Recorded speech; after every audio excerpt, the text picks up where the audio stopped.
United wanatarajiwa kukamilisha uhamisho wao wa kwanza kabisa wa msimu huu wa usajili wa Brazil Ederson Jose dos Santos Lourenço da Silva kutoka Atalanta. Nyota huyo anatarajiwa kutua Manchester kwa dau la euro milioni 45 ambayo ni paundi milioni 38.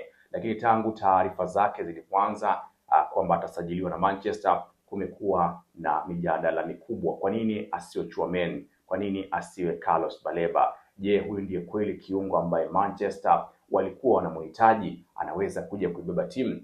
Je, huyu ni kiungo bora? Haya ni maswali ambayo yamekuwa yanazungumzwa, na ukweli ni kwamba ukisoma maoni ya washabiki wengi utaona hawavutiwi sana na jina la Ederson kutoka Brazil. Lakini mimi nimechukua jukumu la kuangazia mambo muhimu kutoka kwa Ederson, kuangazia kuanzia mechi na kuangalia takwimu zake, na nikaanza kuelewa ni kwa nini Carrick na Ineos waliamua kumchagua Ederson. Leo nitakupa mambo matano ambayo yanaweza kubadilisha kabisa namna ambavyo unauangalia usajili huu wa Ederson.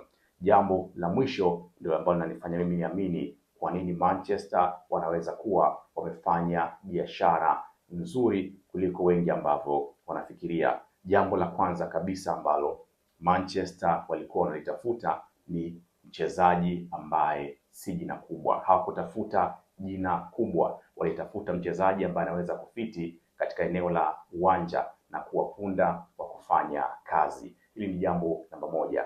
Kwa miaka mingi Manchester walikuwa wakisajili majina makubwa, kina Paul Pogba, kina Angel Di Maria na wengine, lakini wengi walishindwa kuonyesha ubora wao na kuisaidia timu wiki kwa wiki. Safari hii mambo yameonekana kuwa tofauti kabisa. Ederson si mchezaji ambaye anazungumzwa sana kwenye mitandao. Ukiangalia Atalanta alikuwa ni nguzo muhimu ya timu hii msimu uliopita.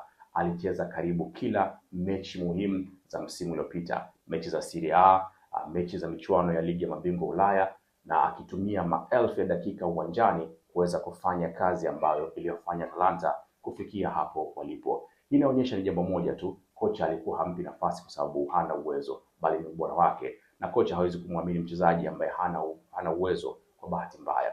Manchester imekuwa ikikumbwa na majeraha ya mara kwa mara kwa wachezaji wake na viungo wake kwa misimu kadhaa, lakini Ederson si mchezaji ambaye anapata majeraha ya mara kwa mara na anaweza kupatikana karibu kila wiki. Hii ni faida ambayo Manchester wameiangalia, sio jina. Wameangalia mtu ambaye atafiti katika mfumo, lakini pia si mtu wa kupata majeraha. Manchester hawajasajili jina kubwa kabisa, wamechagua mchezaji ambaye anaweza kuwa uti wa mgongo wa timu. Jambo la pili ni jambo la muhimu pia. Mashabiki wengi wanamlinganisha na Casemiro, lakini hilo ni kosa kubwa sana. Tangu jina la Ederson litangazwe kwamba atasajiliwa na Manchester, kulikuwa kuna mijadala ambayo inasema kwamba huyu ni mbadala wa Casemiro, lakini ukweli ni kwamba huyu sio mbadala kabisa wa Casemiro. Hawa ni wachezaji wawili ambao wako tofauti kabisa. Casemiro alijijenga kuwa na sifa ya kulinda mabeki, lakini Ederson amejijenga kuwa na sifa ya kuunganisha safu ya ulinzi na safu ya ushambuliaji. Yeye sio kiungo ambaye anakaa mbele ya mabeki kwa dakika 90. Yeye ni box to box midfielder. Anaweza kufanya kazi hii kwa ubora sana. Anaweza kushinda mpira hapa katika eneo lake na dakika inayofuata akawa eneo jingine kuweza kupokea mpira, na amekuwa akifanya hivyo mara nyingi. Na utamuona akiwa anachezea Atalanta, mara nyingi alikuwa anapokonya mipira na anakwenda kusaidia ushambuliaji, na upande wa pili wa uwanja utamuona mara nyingi zaidi, baada ya kupokonya mpira anakwenda upande wa pili wa uwanja, na takwimu zake zilikuwa ni miongoni wa viungo bora ambao walifanya tackling nyingi katika ligi ya Italia pamoja na recovery nyingi sana kwenye Serie A. Hii inaonyesha kuwa ni kiungo bora, sio kiungo kusubiri mpira ufuate, ni kiungo ambaye anakwenda kutafuta nafasi, na Manchester wamekuwa wakikosa aina hii ya mtu kwa muda mrefu kabisa katika kikosi cha kwanza cha Manchester. Hivyo Ederson hajaja kuwa mbadala wa Casemiro au kuwa Casemiro mpya, ameletwa kuwa ni mtu injini muhimu ya safu ya kiungo ya Manchester United. Na utakumbuka Michael Carrick alikuwa ni aina ya mtu kama Ederson, sio bora sana lakini akifanya kazi muhimu kabisa. Jambo la tatu ambalo ni muhimu ambalo halionekani sana, Ederson sio mtu anayeonekana sana kwenye highlights ambazo zinazungumzwa YouTube na kwenye TV. Huwezi kumuona sana akiwavutia watu wengi, lakini Ederson ni moja kati ya watu bora sana.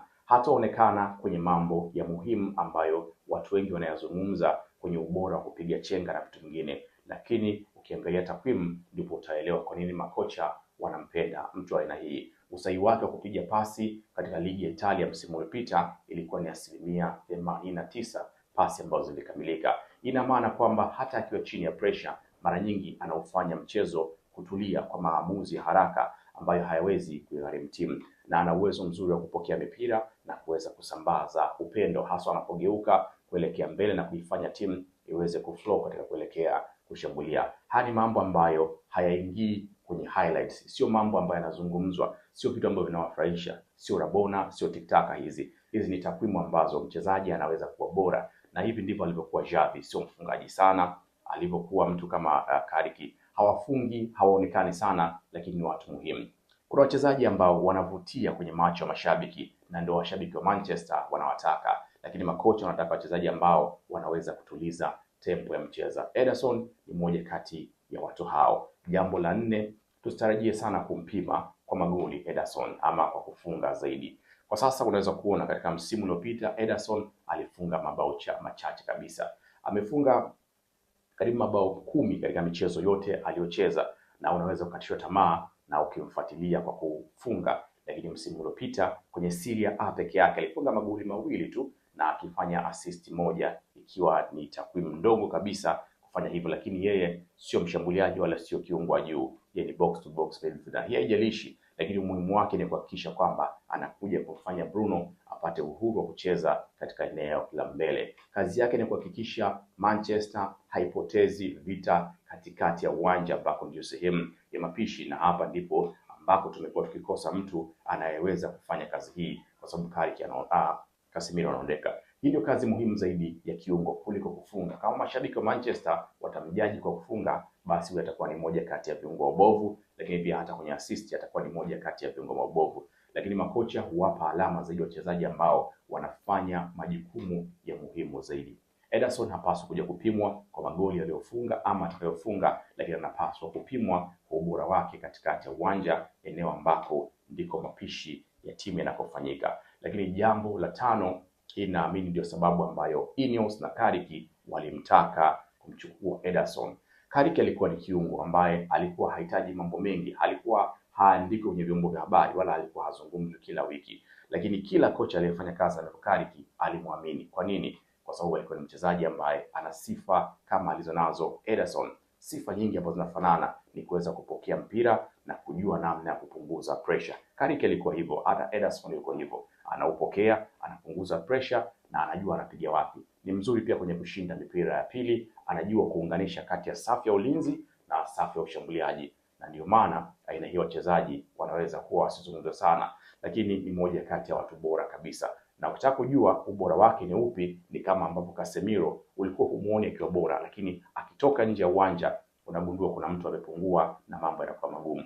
Hii ndio sababu ambayo Ineos wameamua kwenda kumleta Ederson na sio mtu mwingine ambaye ana jina kubwa au ana sifa nyingi. Na huenda Ederson usio usajili ambao utauza jezi nyingi, kwa sababu sio maarufu wala sio mtu anayevutia vyombo vya habari, lakini unaweza kuwa ni usajili ambao utatusaidia kuweza kushinda mechi nyingi za muhimu zaidi kwa Manchester United. Kwa miaka mingi Manchester ilitumia fedha nyingi kusajili majina makubwa na nyinyi wote ni mashahidi, lakini mara hii sasa Ineos na Kariki waliamua kubadilisha kabisa mfumo. Wameonekana kutafuta mtu sahihi badala ya kutafuta jina kubwa. Unaweza ukawaleta nyota wakubwa, lakini Ederson si nyota mkubwa sana, lakini anaweza kufanya kazi ya muhimu. Kile ambacho alikifanya Atalanta kinaweza kuonekana kabisa kwa Manchester, na wenyewe nchini Brazil, hususani wakala wake anasema huyu ni mmoja kati ya watu bora zaidi katika eneo la kiungo.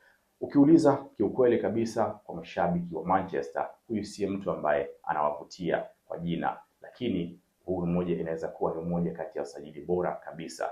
Je, wewe unaamini Ederson anaweza kuijenga Manchester ama ni kupuyanga kwingine? Kama umependa video hii na nyingine, usiache kusubscribe, kulike na kushare kupitia hapa United Insider. Tutasubiri kuona mengi kutoka kwa Ederson.